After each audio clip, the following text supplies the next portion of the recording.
This is Utah Phillips, and you're listening to Loafers Glory, the hobo jungle of the mind.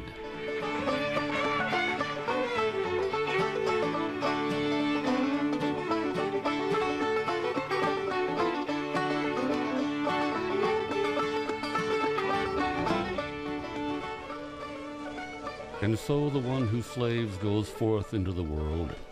He goes forth into the light and shine of the sun. He refuses to work longer. Better it is for him to beg his bread than to endure slavery down in the darkness. He possesses not the craft, nor the power, nor the opportunity to live off his fellow men. He goes forth one who is homeless and nameless. Life for him is hard, but he no longer dwells underground. And there comes to him a strange philosophy. There comes to him the wisdom that comes to those who wander in isolation.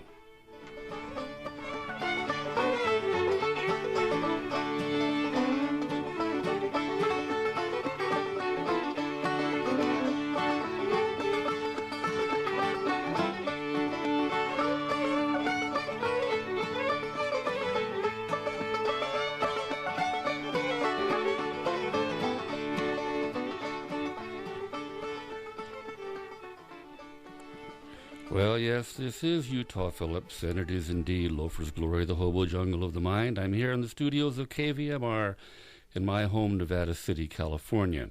Myself, my wife Joanna has come down to visit, and Steve Baker, who's the engineer on this job.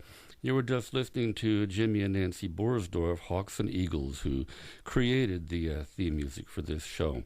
Marvelous musicians. We're going to be talking about making a living on the street, playing some music about that and telling you some tales. Some years ago, if you were down on the Embarcadero in San Francisco, you would have run into a tall, rangy gentleman, no longer young, carrying a guitar, followed around by a little stray dog who didn't care much who it gnawed upon. That was Gil Turner. Gil Turner was the quintessential street singer, known some years ago as the one who wrote Carry It On, one of the anthems of the civil rights movement.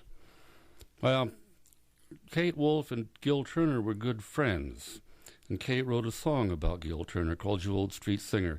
Che Greenwood, who knew Gil quite well, loaned me this. It's sort of a live recording of Kate singing this tribute to Gil Turner, You Old Street Singer. And I'd like you to welcome a real fine musician, Kate Wolf.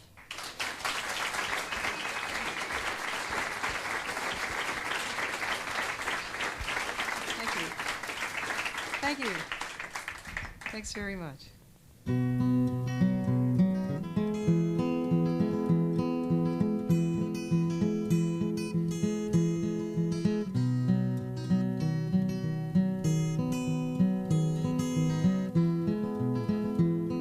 You old street singer, some call you a bum, sitting on a park bench soaking up the sun. Children and the people passing by, with a bottle in a paper bag and a banjo at your side. Anyone would know you if they'd take the time to look. Underneath those ragged clothes they'd read you like a book. See it in your eyes, the corners of your smiles. There's more to this old street bum than too many dusty miles.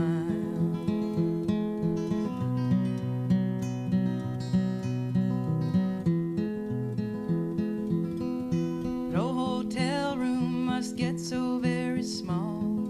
A bed and a chair, memories on the wall. In a city full of strangers, far away from times, you played that banjo ringing across a picket line. You go downstairs and out on the street, sit there waiting for everyone you meet. Some they ignore you, some they ask you why, some they dance to the tune you're playing to the sky.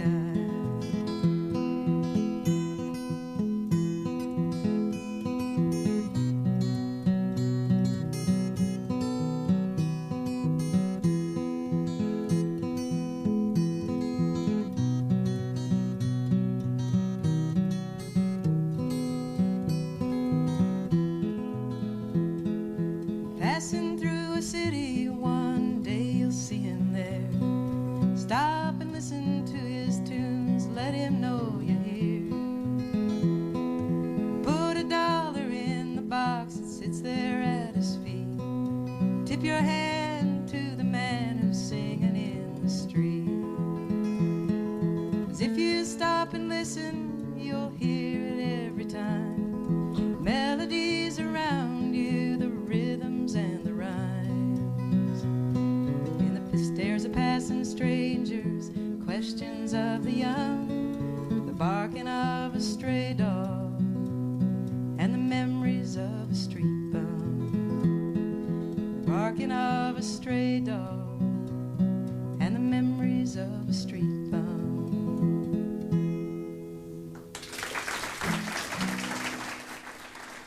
Oh yes, Kate Wolf. A rare recording. It's very seldom you hear her playing the guitar that way, finger-picking the guitar. Of course, she worked a great deal with Nina Gerber, who did most of the lead guitar work. A song about Gil Turner, working on the street. It's not a new idea, working on the street, you know, making a living down on the street. Most of our great social movements in this country began on the street, began on the skids with soapbox orators, declaiming, windmilling, talking loud, gathering a crowd, then some loud singing, ragged singing, chorus singing, and then pass the hat to support the cause. I first learned street oration. Well, I learned the content from San Francisco Phil Melman, but I learned the style from Frank Cedervall of Cleveland, Ohio, a fine street speaker, long gone now. Well, we're going to give you a sample of what that's like. A street oration, and then followed by the song that we all sing together. And I want you, if you're out driving around or sitting at home, to join in on the chorus. It's going to be Jeff Cahill singing Joe Hill's Pie in the Sky. Those old organizers were great street speakers. There were no sound systems. They were given the task, mainly working stiffs up out of the mines, off the wheat harvest, out of the logging camps, had set themselves to the task of standing on windy street corners and exhorting, polemicizing, waving their arms, windmilling it was called, and getting people to walk over the street from, instead of being gathered around the Starvation Army band that was Bible banging and Jesus preaching and telling these working folks if they give what they had to the Lord, they get pie in the sky by and by. Try to get them to cross over the street and listen and join a fighting union and change the condition of their lives, the condition of their labor. Of course, they had to talk pretty loud and they had to talk pretty fast because you didn't know when the cops were going to show up. I'll give you an example of what that street speaking was like. Here's a street oration from old San Francisco Phil Melman. Fellow workers, the industrial workers of the world are going to organize the entire working class. What is the working class, fellow workers? Why, the working class is anybody who's got a boss and works for wages. You got a boss and you're working for wages. Doesn't matter if you're a college professor or a ditch digger, you're in the working class and better be proud of it. Why, the middle class is just a joke made up by the bosses to keep us fighting against each other. Now, the industrial workers of the world is going to organize the working class into one big union of all skilled, semi-skilled, and unskilled workers in one big union, the OBU. We've got the OBU, we'll have a general strike. Strike like that will last about half an hour. Then we're going to take this thing apart and put it together so it makes more sense. With the means of the production in the hands of the producers, produce for use instead of profit, create abundance for workers and nothing for parasites. Thank you. The preacher and the slave. Long-haired preachers come out every night, try to tell you what's wrong and what's right. But when asked how about something to eat, they will answer in voices so sweet. Hey, you will eat by and by in that glorious land above the sky. Work and pray, I'll live on hay, and you'll get pie in the sky when you die. That's a lie. And the Starvation Army, they pray, and they clap and they sing and they play. Now when they've got all your coin on the drum, they will tell you when you're on the bum. Oh, you will eat by and by in that glorious land above the sky. Work and pray, I'll live on hay, and you'll get pie in the sky when you die. That's a lie. if you work hard for family and spouse, try to make a down payment on your house. I hear a sinner and a bad man, they tell, and when you die you will sure go to hell. You will eat by and by in that glorious land above the sky. Work and pray, hold it on hay, and you'll get by in the sky when you die. That's a lie. Well, working folk of all countries unite. We together for freedom will fight. And when the wealth of the world we have gained, to the grafters we'll sing this refrain.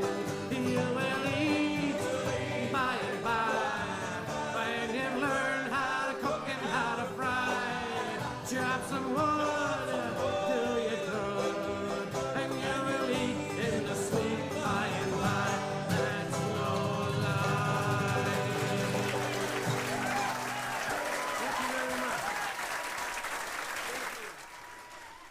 Oh, Jeff Cahill and a wild and rank mob in Chicago, Illinois, gather on singing one of Joe Hill's masterpieces.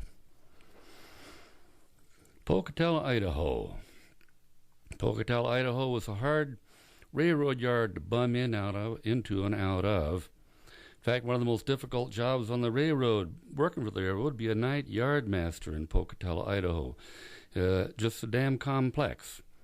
Well, over the years, it got to be that if you went out to get a job on another railroad line, you'd put into your resume, I guess you'd call it, that you had been a night yard master in Pocatello, Idaho. Well, the people who were doing the hiring knew that everybody could have been the night yard master in Pocatello, Idaho.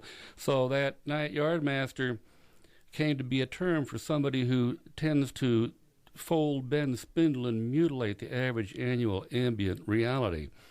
It is a task that I have given myself for many years now. Outside of Pocatello, right outside the yard, there's an old bar. There was an old bar called Bob and Ray's. It was down under the railroad bridge, built into the stone abutment that held the bridge up. The railroad workers had come in there after midnight, and I had just rolled off a freight train.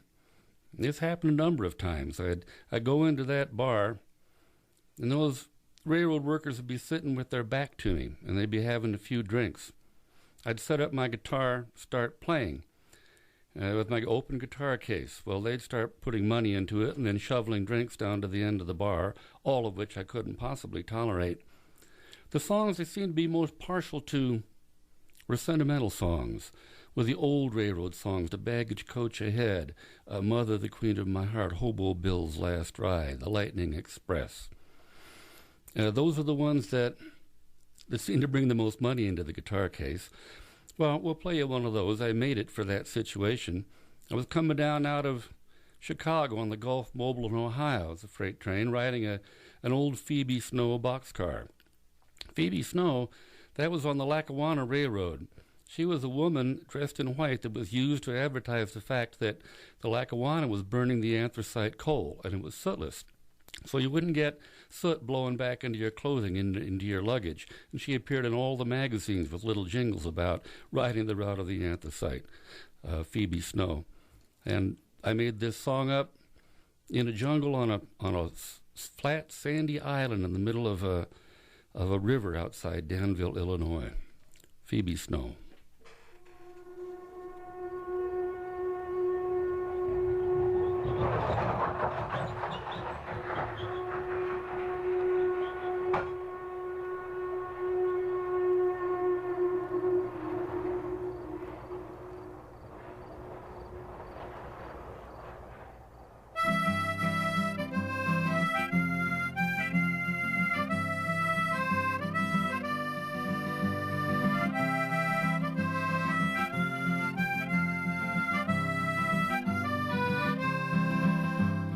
I saw her name on the side of a train somewhere a long time ago.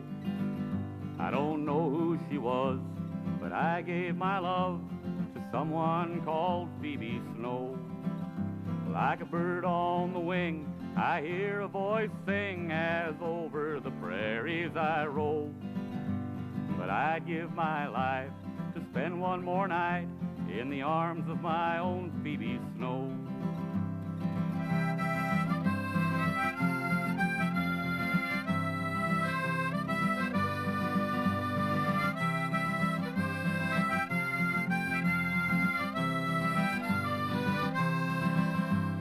I climbed on board through a wide open door just as she started to roll.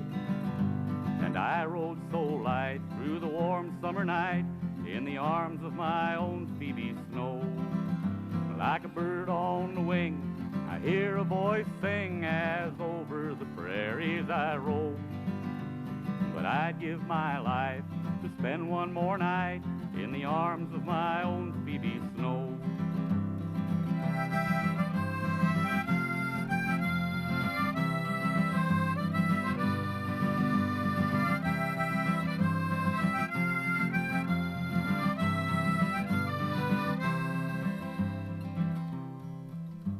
I've spent many a night around the fire in a circle of stone silent men, and heard the sagebrush whistle and pop and the coffee boil up in the can. And the bottoms were filled with a cool river wind, the treetops chasing the moon. And I knew without asking to take my guitar and play up some slow, gentle tune. Well, I played up a face I used to know, and the song was the sound of a name. And I knew without looking that every man there was each of them feeling the same. Then I played up some hands so pale and small, with a touch just as light as the rain. And I knew without looking that every man there was each of them feeling the same. Then I played up the booze and the holes in the shoes of a man whose life is a cage, and all the things done to make a man run, the hard luck, the failures of age. Then I stopped with a crash. We looked into the ash, helpless with longing and rage. Now a traveling life might seem all right, a life without worry or care. You're always up and you're always out. You're always going somewhere. But I tell you, my friends, it's not where you are, but your reason for being there. Then I awoke as the day broke, and I gazed out over the plains, thinking as how I'm better off now from being in love with a train. Like a bird on the wing, I hear a voice sing as over the prairies I roll. But I'd give my life to spend one more night in the arms of my own Phoebe Snow.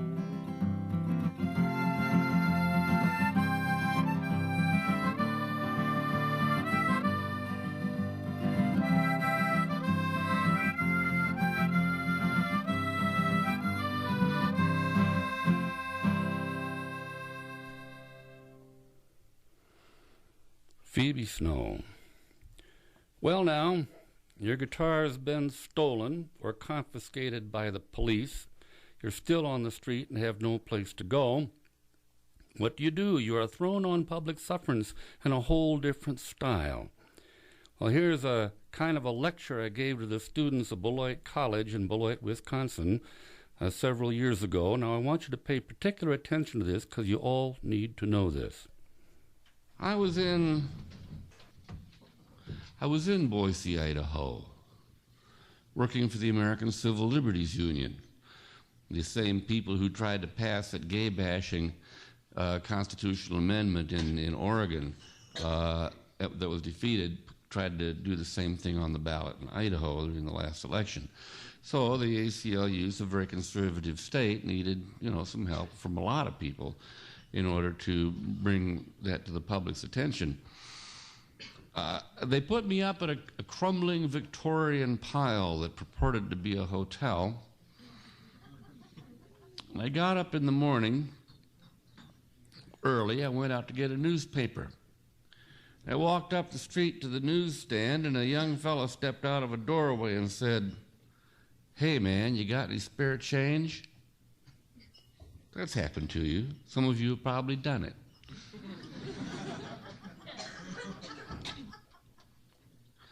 Well, I said, no. It's not that I'm an ungenerous soul. I fling money about with abandon when I've got it. What I said was, look, I'll stand right here, and I want you to go away and find a burlap bag or a pillowcase, put a rock in it, and then put it over your shoulder, come back and stand in front of me and say, excuse me, but I've got a chicken in this bag. I'm going to go onto the edge of town and cook it up. But I don't have any salt. Could you spare some change for some salt? You get the difference? I said, I want you to gaff me. What's a gaff? Well, a gaff is a hook. How does a fisherman bring in the fish? Well, use a gaffing hook. What's the fish? Well, that's your mark. How do you hook the mark? You know, are you following me here? How do you gaff the rubes when you're piping the stem? Well, you use a gaffing hook. You know, use a gaff. Everybody's got a gaff. Teachers got a gaff. Preachers, lawyers, God knows, got a gaff. I've got a gaff. I'm doing it right now. Where is that? Hey, man, got any spare change? Where's that at? I want to grab the spare change artist and rattle him and say, where's your sense of drama?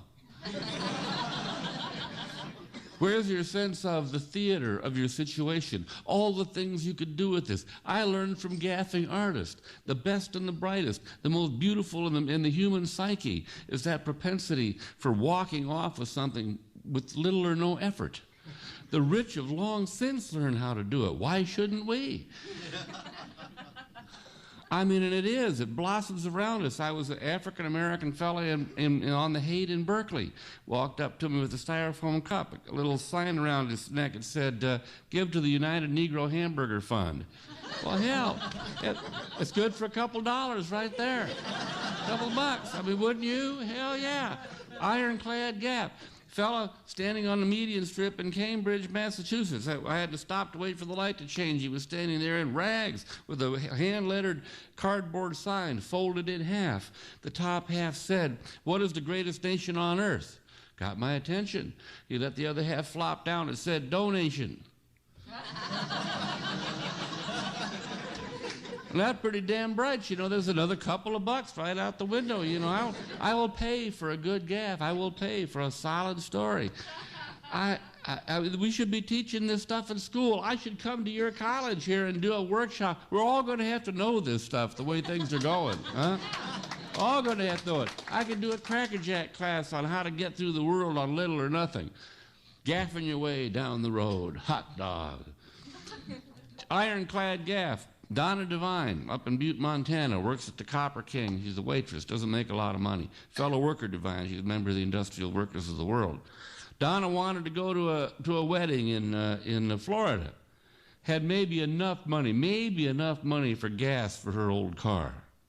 She started out in the dead of winter across the belly of the continent. Mainly at midnight, hopefully in the rain or the snow. She stopped at run-down, greasy truck stops.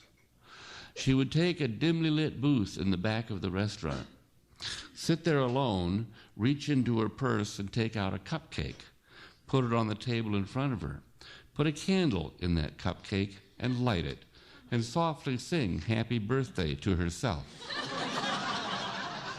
Broke those truckers' hearts, broke their hearts. She didn't pay for anything going or coming. That's America. That's my America. That's the America I love. Don't ever change. John, I learned my gaffing from Slow Motion Shorty. Slow Motion Shorty, we'd get off of the freight train coming down out of the Moffat Tunnel out of Grand Junction, Colorado, headed for Denver. Slow Motion Shorty was an older guy. So the minute he got off the freight train, he'd head for the parking lot of a supermarket. He'd wait for some couple to come out with a little kid in between them, and, in tow. And he'd kneel down in front of them so they couldn't move any further, and quickly he'd reach into his pocket, take out some of those long balloons you make into balloon animals. He'd stretch them, blow them up, and wrench them together into the rough semblance of a small puppy. He wasn't any good at it. And the kid would reach for it and say, "This puppy costs $1. Go ask your old man for $1. Well, the kid's over there whimpering, tugging on his old man's pants, and while he's gone, slow motion takes a pocket knife out, opens it up, holds the blade up to the balloon. Yeah.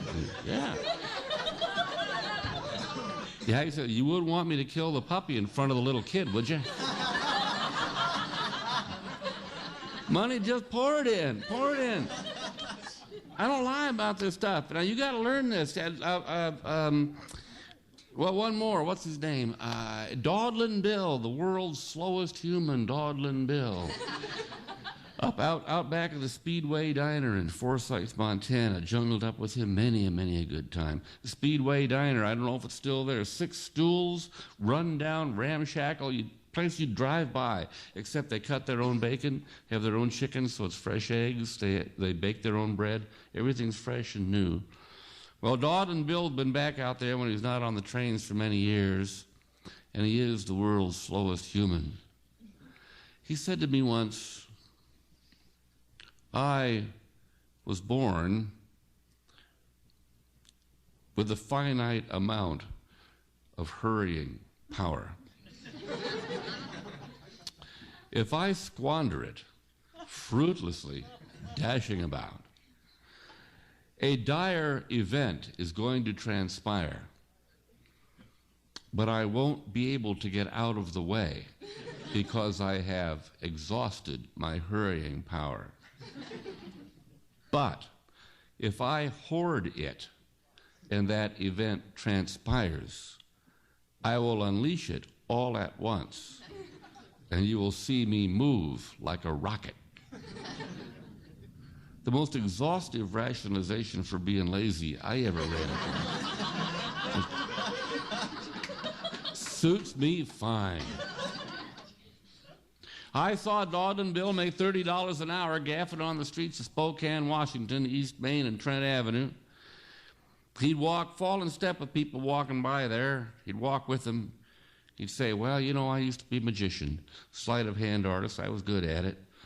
But arthritis and age and too much booze and late hours, and nobody wants a magician anymore anyway. I used to be able to take $1 bill and roll it up real tight and jam it up one side of my nose and pull it out the other. It's a cheap trick. Well, 3 out of 5 people would fall for it.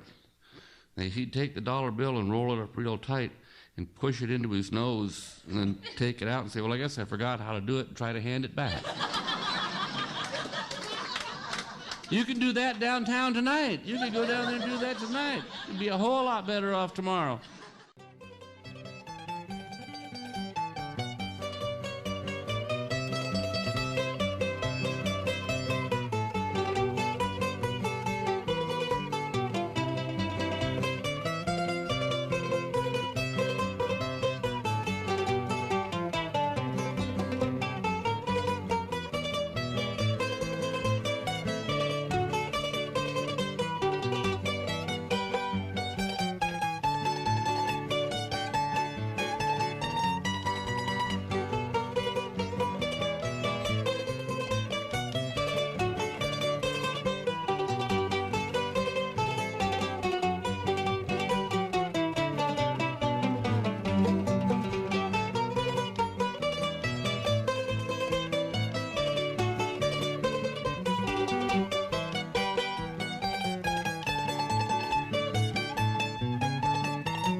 Well, did you learn something out of that gaffing? Did you, huh?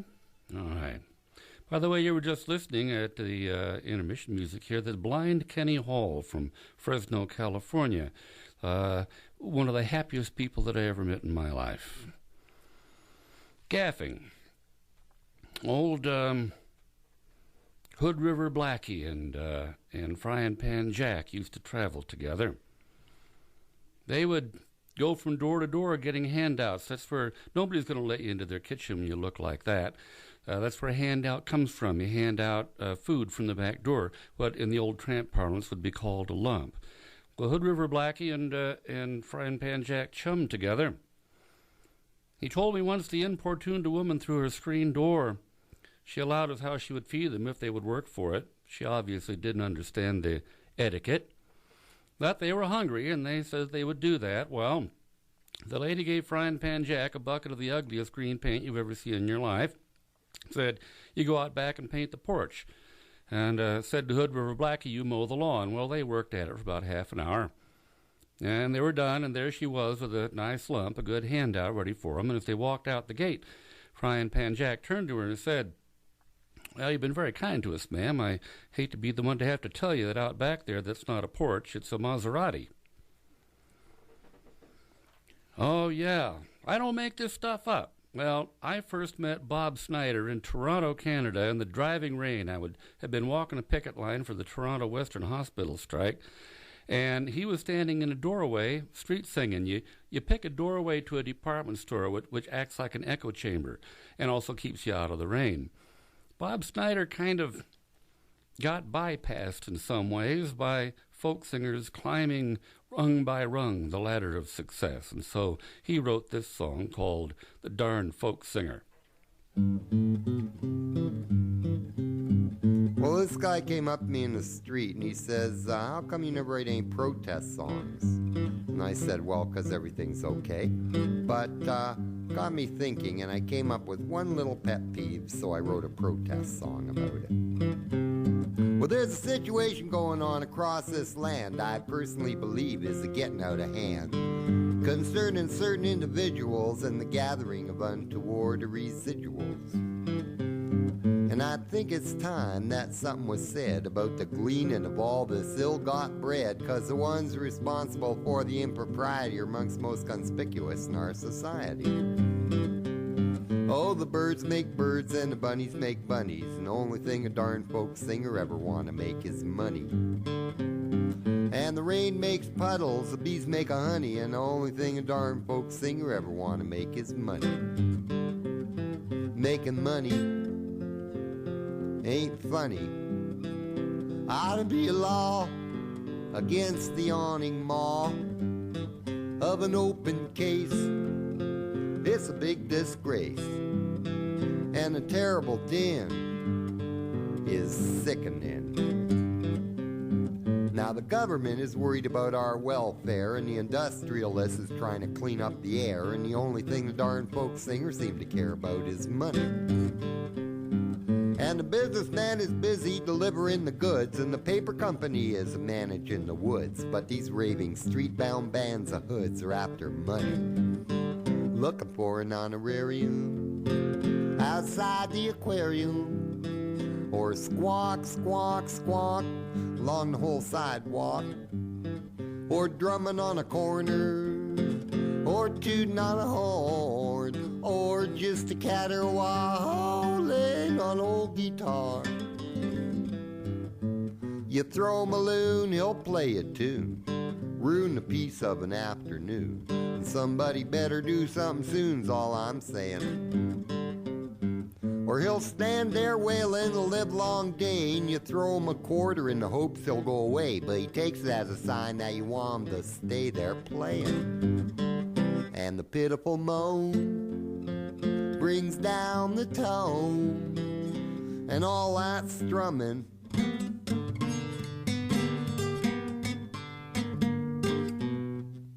it's unbecoming. They're plain unruly, and except for yours truly, they ought to get a job instead of, under the pretext of playing so-called rock and roll, be allowed to exact a toll and otherwise outright rob an unsuspecting and pedestrian public.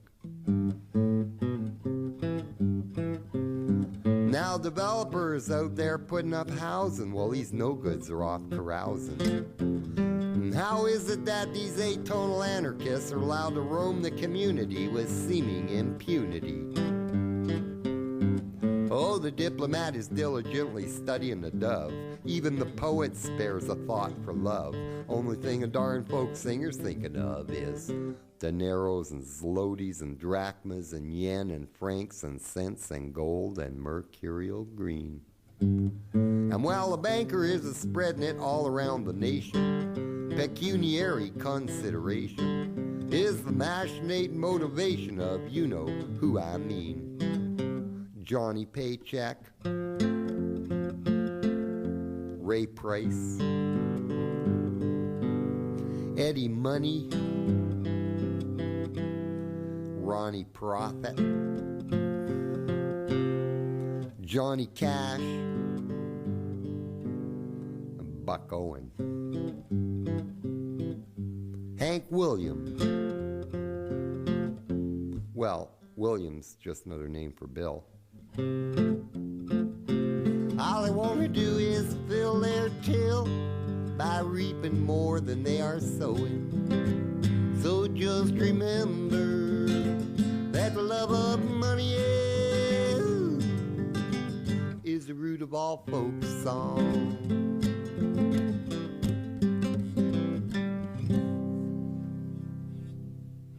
Hey, Bob Snyder, street singer from Toronto. He nailed that one down all the way around the edges, didn't he? He looks the part, too. He really looks like he's been on the street all of his life. Good writer, strange rhymes. Well, now let's go to the streets of New York. Two elderly women, very large, playing on the street, sitting on stools, one playing the accordion, the other keeping time with the tin cup. Reverend Baby Hoover and Virginia Brown. Baby, she was born in Arkansas many years ago.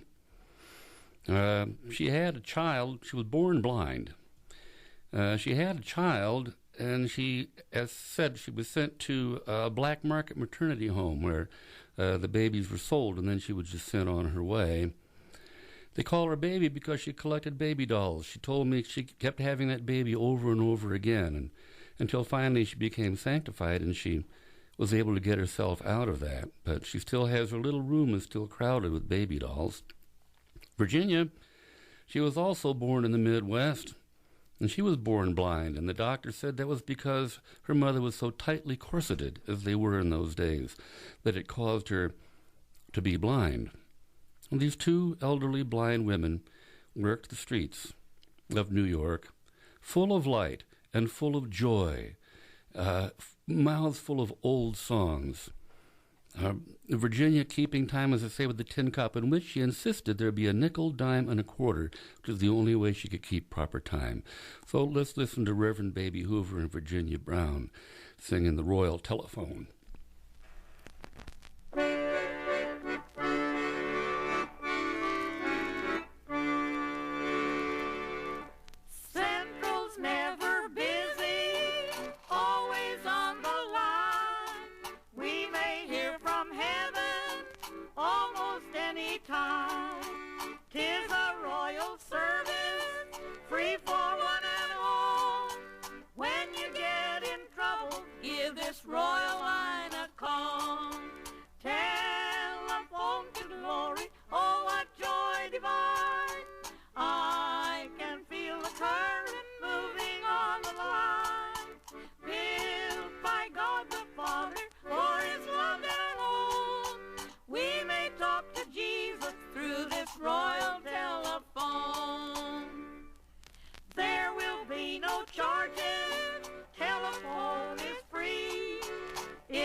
and promise, mend the broken wires, till your soul is burning with the Pentecostal fire. Telephone to glory, oh what joy divine, I can feel the current moving on the line, built by God the Father for his love alone. We may talk to Jesus through this royal telephone. Carnal combinations cannot get control of this line to glory, anchored in the soul. Storm and trial cannot disconnect that line, held in constant keeping by the Father's hand divine. Telephone to glory, oh what joy divine, I can feel the current moving on the line, built by God the Father for his love alone. We may talk to Jesus through this royal telephone.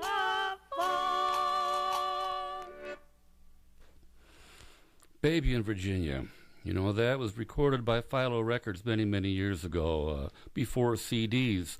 And those masters have been in storage for a long time. Now, there's one record that deserves to be reissued, along with the photo essay that goes along with it. It was a labor of love by Philo Records, and it seems to languish. So I want to work on that. I'd like to get some support behind the idea of having that record reissued. Fat Wally drove a cab in Chicago. I mean, he was absolutely enormous. He looked kind of like a bale of cotton with the center strap busted. He used to work on the street when he wasn't driving a cab playing the banjo, and he got away with it too.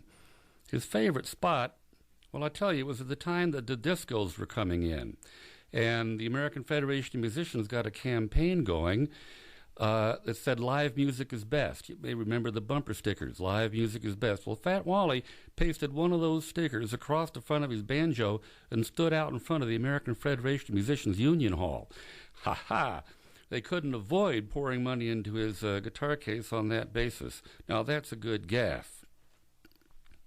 Street singing is in some ways an endangered species. In city after city, U.S. district courts have agreed that municipal ordinances banning street performance violates constitutional guarantees of free speech. And a lot of city attorneys and county attorneys don't know that.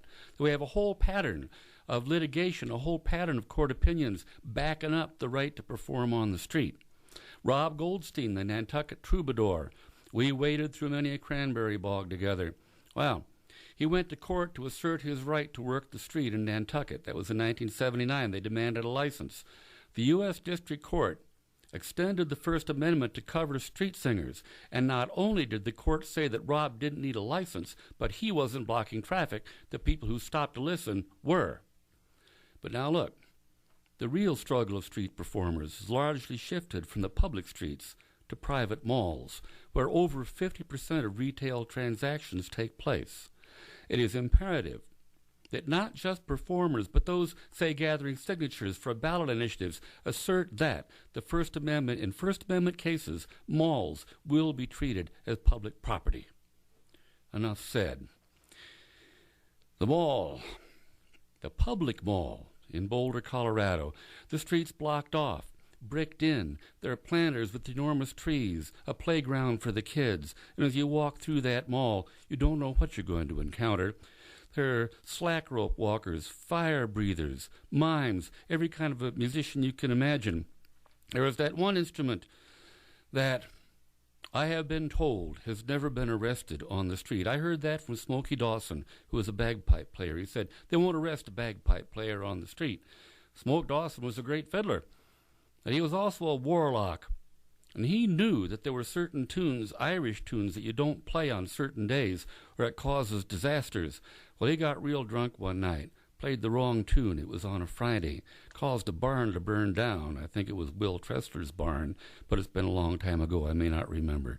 Take a walk with me up the Boulder Mall, and let's hear what we hear.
Oh, there you have it. Walking up the mall, you had a bagpiper, big crowd around him.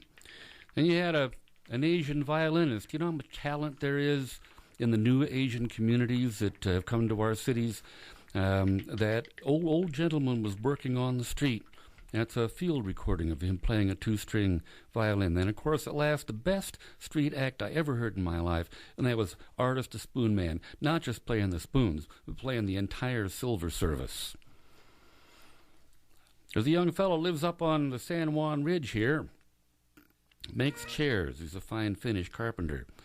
I first met Bodie Wagner when he was singing Busking on the footbridge over the Mississippi River. It was one of the first times I'd ever played in Minneapolis, and I was walking around. There he was sitting in the middle of the bridge, open guitar case, and this is the song that Bodie Wagner was singing.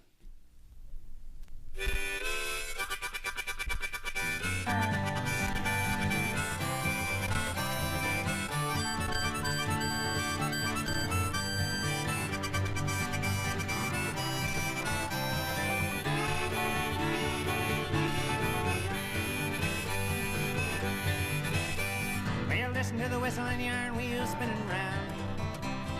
Silly little mama, don't you know I'm leaving town? Oh, hitting Colorado and a little bit of hard ground. Well, maybe California ain't keep me in a pickle, keep me from coming down. And it's chugga, chugga, chugga, chugga, chugga on down the road. Chugga, chugga, chugga, chugga, chugga with a heavy load. Chugga, chugga, chugga, chugga, chugga, now don't you know? Chugga, chugga, chugga, chugga, chugga, I'm gonna go.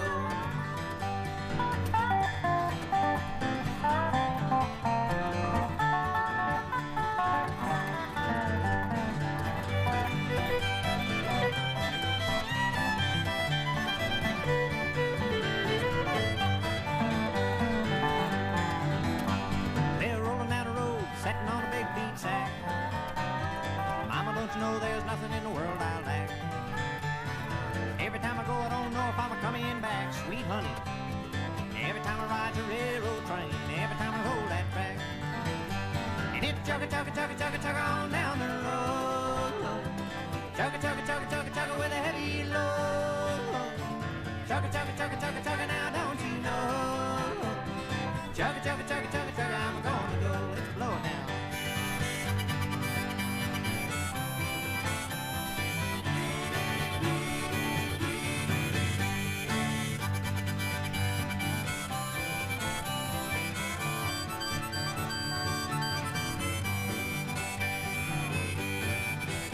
It's fiddling in the middle and a little bit of humming too.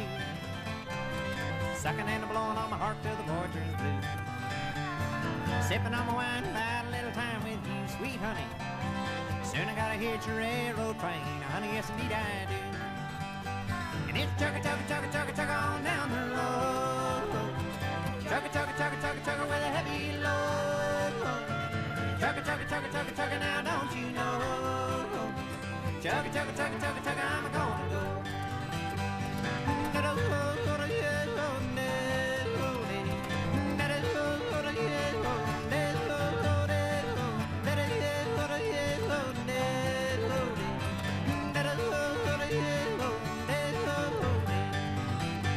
Well, taking down the road, following a lonesome call. Honey, don't you know I'm going where my footsteps fall? Wondering if anybody ever gets the damn at all. Sitting in a lonely boxcar, baby, following the cannonball. And it's chugga, chugga, chugga, chugga, chugga on down the road. Chugga, chugga, chugga, chugga, chugga with a heavy load. Chugga, chugga, chugga, chugga, chugga, now don't you know? Chugga, chugga, chugga, chugga, chugga, I'm gonna go. Let's bring it on home now.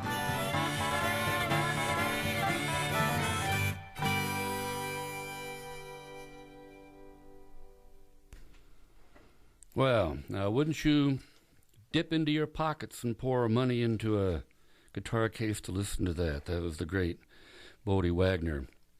Well, it's time for us to wind this down here. We're going to hear a song written by Pop Wagner and Bob Bovee back in the Midwest. It's a label that's not around anymore called Train on the Island. They created just to record themselves. Now, you know, We've been talking about street performance, about working on the street. And I want to tell you the honest truth. I love to do that. I started out doing that. You know, singing on the street is the most honest living you could make. Why? Because you get back exactly what you put out. Nothing more, nothing less. Let's listen to Street Singer's Heaven.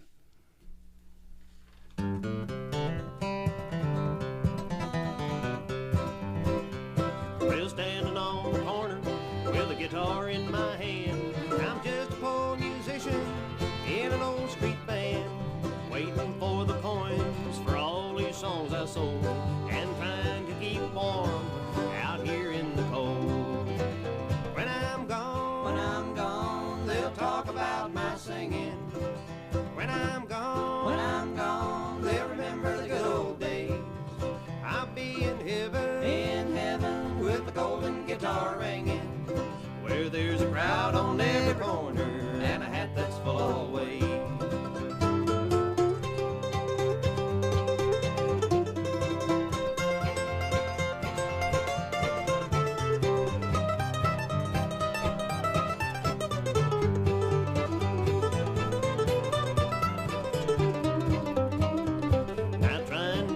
Warm enough to move my aching fingers, but if I'd get 2 bits from every soul that lingers, or just a dime for every smile I put on a passing face, I could stack 'em up to heaven and climb up to that place. When I'm gone, they'll talk about my singing. When I'm gone, they'll remember the good old days. I'll be in heaven with the golden guitar ringing, where there's a crowd on every corner and a hat that's full always.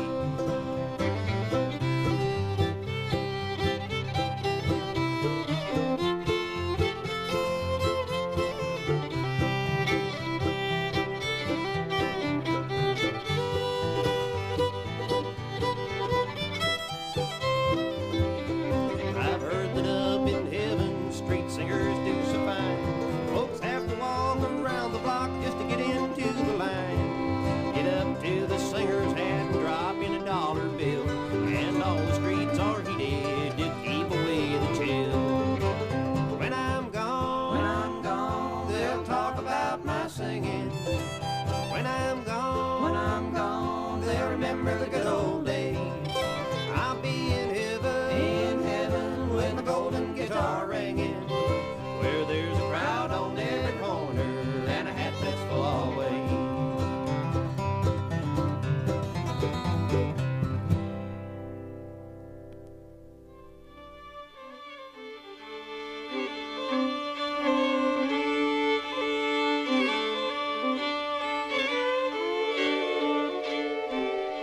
Well, I sure want to thank you for being here. I'm in the studios of KVMR, Community Radio in Nevada City, California, my home. This has been Loafers Glory, and we'll see you the next time around.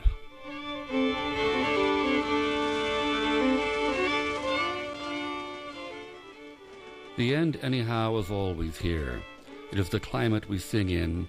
A man may ease off into it any time, like a settler, tired of farming, starting out silently into the woods. On a day like this, we have the end in sight. This is zero, the elementary poverty of all that was ever born, in which nothing lives by chance, but only by choosing to, and by knowing how, and by the excess of desire that rises above the mind, surrounding and hovering like a song.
This is KVMR FM in Nevada City.